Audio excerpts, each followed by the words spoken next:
Terima kasih. Assalamualaikum warahmatullahi wabarakatuh. Saya terdengar? Ya, Halo? terdengar Pak. Ya, Pak, Ini. terdengar jelas. Ya, memang perkenalkan nama saya Danang Samsu. Saya Kepala Bidang Penanganan Darurat Badan Penanggulangan Bencana Daerah Istimewa Jakarta. Saya saat ini ada di posko terpadu penanganan COVID-19 Daerah Istimewa Yogyakarta. Nanti akan saya gambarkan faktanya saja di Daerah Istimewa Yogyakarta terkait dengan penanganan situasi ini. Oke, sehari-hari ada aktivitas keposkoan di sini, ya. Namun nanti ada beberapa yang perlu kita sampaikan. Yang pertama terkait dengan karakteristik ancamannya atau pemicunya atau bisa jadi yang menyebabkan situasi ini, yaitu virus. Kita di daerah istimewa Yogyakarta ini memang belum pernah ya melakukan kesiapan untuk penanganan pandemi ini. Menurut saya masyarakat secara luas, ya, di Yogyakarta memang pernah pengalaman menangani gempa tahun 2006. Kemudian erupsi Gunung Merapi tahun 2010. Kemudian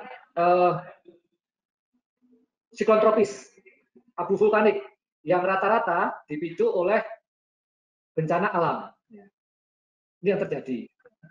Ini tapi yang bagus kita kemudian belajar dari situ. Ini dicoba diterapkan dengan situasi seperti ini terkait dengan COVID. Nah, apa yang terjadi Bapak Ibu sekalian, rekan-rekan yang saya hormati, kita sangat kesulitan pada waktu merespon dari tingkat pusat sampai ke daerah. Karena kita ya satu tadi, kita belum punya pengalaman untuk menghadapi ini. Pertama, tidak ada rencana kontingensi sebelumnya. Kita tidak tahu, ini seperti kita melawan setan saja ini. Apa itu virus, apa itu bagaimana, jadi nggak tahu. Jadi kalau dilihat banyak ketidaksiapan, ya jelas kita tidak punya latihan untuk itu. Tapi kami pernah ikut terlibat salah satu exercise, tapi skala kecil pada waktu itu di Rumah Sakit Dr. Sarjito, menangani virus corona, tetapi itu dari satu pasien yang datang terkait dengan MERS-CoV.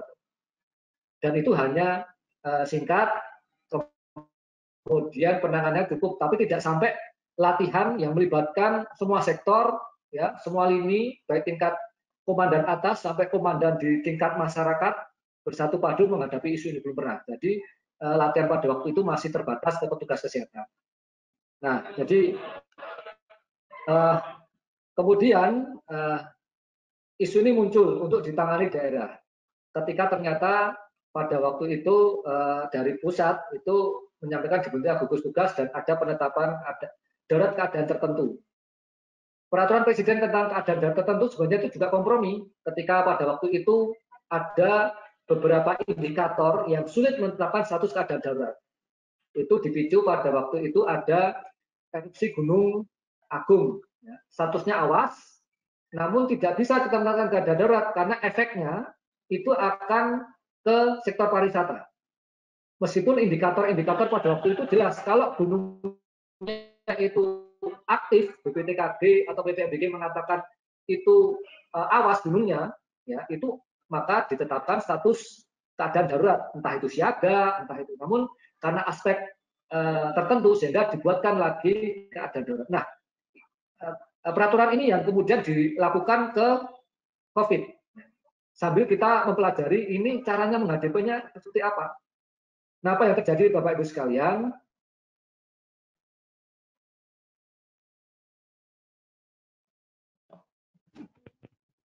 Halo, Pak Danang. Halo, Pak Danang. Mohon maaf suaranya tidak terdengar.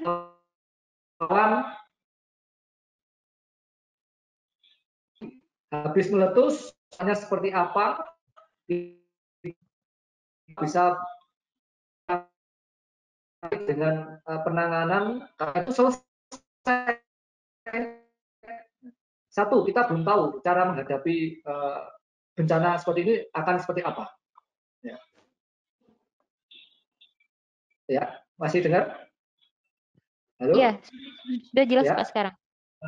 Ya, ya. Jadi kita masih belum tahu ini menghadapi ini karena kita pakai ini namanya situational awareness. Kita menghadapi ancaman virus ini masih dengan cara-cara yang konvensional seperti yang kemarin.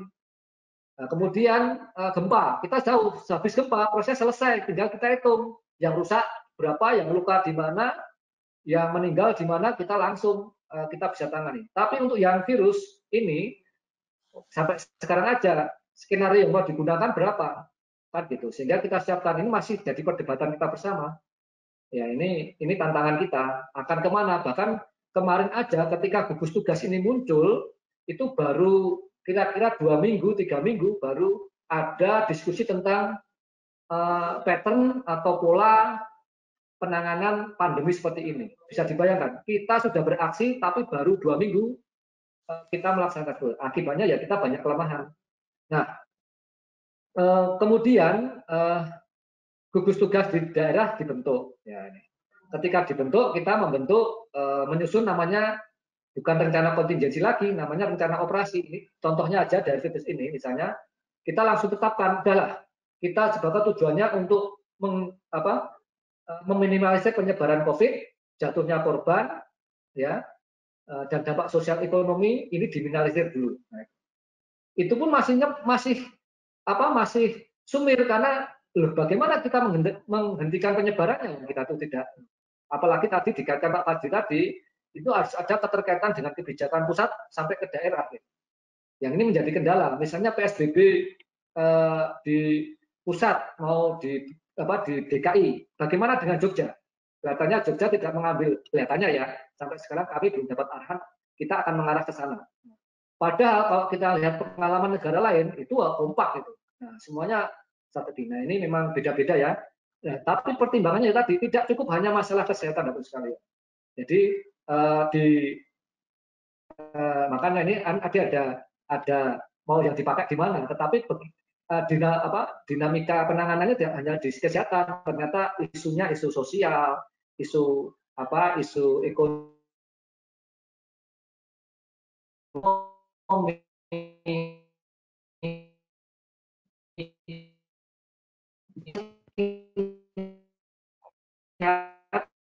wisatawan dari Cina pada waktu itu datang atau tidak. Ya, halo? Iya, iya Pak, iya Pak. Tadi Ya, agak masih. terpatah-patah, sekarang sudah cukup jelas. Ya, mohon maaf. Ya, jadi kita masih bingung pada waktu itu. Kita terima atau tidak segala macam. Masing-masing daerah membuat kebijakan sendiri-sendiri. Itulah kenapa hanya tetapi saya rasa Jogja sudah cukup sigap pada waktu itu. Kita begitu langsung nyusun rencana operasi. Ini contohnya pada waktu itu. Kita tidak bikin rencana kontingensi karena apa? Meskipun belum ada penularan masuk ke Jogja pada waktu itu, kita sudah siap dulu, hentikan dulu. Tetapi ya masuknya itu tetap akhirnya muncul juga karena ternyata itu imported cases, jadi muncul dari luar datang. Tapi ya sekarang mungkin sudah ada penularan seperti ini. Tapi ya ini Bapak Ibu sekalian, tantangannya memang pertama kita harus pahami dulu cara menghadapi pandemi itu seperti apa. Saatnya lagi bukan saling menyalahkan ya, semuanya bingung ini. Terus terang kemarin juga ketika di televisi di daerah lain itu semprot-semprot desinfektan, nah, masyarakat kemudian menharap lebih kok negara tidak melakukan hal yang sama. Akhirnya beberapa teman menganggap menyemprot desinfektan itu efektif juga. Ternyata juga itu tidak tepat. Tapi kan pada waktu itu harus dilakukan langkah. Ya kalau salah ya jangan, itu kita koreksi lagi gini. Ya ternyata kita memang seperti itu cara kerjanya. Tetapi kalau ini dibiarkan terus menjadi tidak efektif dan efisien. Kenapa gugus tugas dibentuk? Agar ada satu kesatuan komando, ada rantai kendali, ada kejelasan kewenangan, ada delegasi kewenangan. Itu jelas karena di sisi kami tidak ada satu jenis bencana atau ancaman penanganan satu. Kita sebenarnya menyebutnya insiden. Insidennya apa? Itu macam-macam itu. Itu tidak bisa ditangani dengan satu lembaga, harus melibatkan banyak pihak. Dan itu tantangan sekarang adalah terus terang koordinasi, ya tidak mudah ya, koordinasi, kolaborasi ya seperti itu. Ya ini kan nanti muncul Bahkan sampai sekarang, Bapak Ibu sekalian, karena ketidakjelasan, kami sekarang ini posisinya itu sekarang menangani transportasi baik pasien maupun jenazah. Sehari-hari kami sekarang menangani bagaimana jenazah yang meninggal itu positif atau tidak, terkontaminasi atau tidak. Kemudian kalau iya seperti apa, kemudian menenangkan masyarakat agar mau menerima jenazah saja sebenarnya sulit. Nah, itu. Nah, ini salah satu bagaimana kesulitan komunikasi, koordinasi gitu. Jadi masih ada kendala koordinasi, kolaborasi, komunikasi. Apalagi nanti menyangkut akuntabilitas. Ini siapa, bertindak di mana, batasannya apa, seperti itu. Nah, karena ini mungkin kemarin gugus tugasnya di BPBD juga berperan banyak, itu karena mungkin ini bisa namanya badan. Nah, itu kemudian aksi kolaborasi, koordinasinya yang diperkuat. Nah, bisa jadi seperti itu. Ya, kemudian kita susun rencana operasi ini masih yang tahap pertama. Nanti akan dimulai hari ini itu sudah keluar lagi surat keputusan Gubernur DIY tentang skema gugus tugas terbaru. Kelihatannya seperti yang diharapkan per SE Kemendagri ya, Mendagri untuk lebih komandonya diperkuat. Nah, komandonya diperkuat. Nah, ini sudah muncul lagi, kelihatannya rencana operasi kita ini akan dirubah lagi, baik dari tujuan, sasaran, dan strategi, dan di belakangnya masih ada taktik dan operasional itu, demikian banyak. Dan ini kita masih juga ada tantangan, mau diselesaikan kapan ini?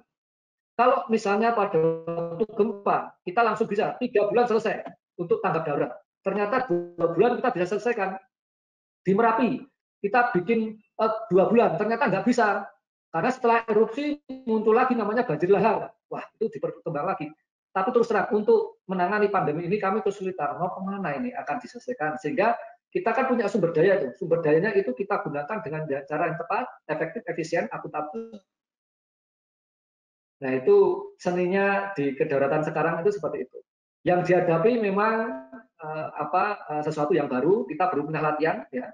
Tetapi ada keuntungannya karena di posko terpadu ini antara sipil militer dan TNI Polri itu setiap hari berkolaborasi, ya, sehingga kita tahu untuk menjaga situasi yang ada. Nah, ini yang lain-lain itu nanti ya kalau misalnya ada yang kurang, ya kita perbaiki satu persatu ini. Jadi diurai. Sambil sebenarnya kita itu ada jelas bahwa kita akan menghadapi masa gelap 3 bulan. Nah, 3 bulan itu nanti skenario jadi loh, pasien yang meninggal akan sekian, sekian, sekian, kemudian yang sakit akan sekian, isunya sekian, tekanan sektor ekonomi sekian. Ini kita mudah. Tapi sampai sekarang ini memang kita masih meraba untuk yang itu. Tapi kalau sudah itu ketemu, sebenarnya kita strategi menghadapi, misalnya menghadapi kemarin gitu dari kami misalnya menghadapi virusnya. Ini virusnya kan menyerang secara gerilya, misalnya gitu ya. Masuk sana, masuk sini, nanti menyebar ke sana sini. Kita harus punya perkuatan besok ternyata di masyarakat. Ya. Ditahan dengan itu sehingga nanti kalau masyarakat kuat, ini menghadapi yang gerilya tadi ya mereka terkungkung tidak keluar kan gitu. Kalau kita menghadapi dengan gerilya tanpa ada data, ya sudah kita capek sendiri. Di sini diselesaikan, ternyata menyebar ke sana lagi, dan yang lainnya. Nah, ini tetapi terus terang ini pengalaman dari kita untuk menangani jenis bencana non alam ini. Oke, kalau bencana alam non alam, apalagi bangunan runtuh segala macam kita, tetapi menghadapi ini, yang kita menghadapi bencana, tapi prosesnya berkembang. Kita lihat grafiknya naik terus. Bahkan kita ditanya oleh masyarakat, kapan ini BPBD atau gugus tugas grafiknya turun? Nah, itu aja kita belum bisa jawab. Nah, kapan itu? Kelihatannya ini menjadi isu bersama, tetapi kami satunya jalan ya kita harus transparansi aja. Kesulitannya di mana? Kalau sulit butuh bantuan apa? Karena sumber daya yang lainnya itu siap, itu ya. Kemudian tinggal kejelasan. Kamu melaksanakan ini jangan banyak variasi. Kamu ini saja, ini saja, ini saja, sehingga masalah itu kecil-kecil itu bisa selesai dengan sendirinya. Sambil kita menunggu pandemi itu segera hilang kekuatannya untuk itu.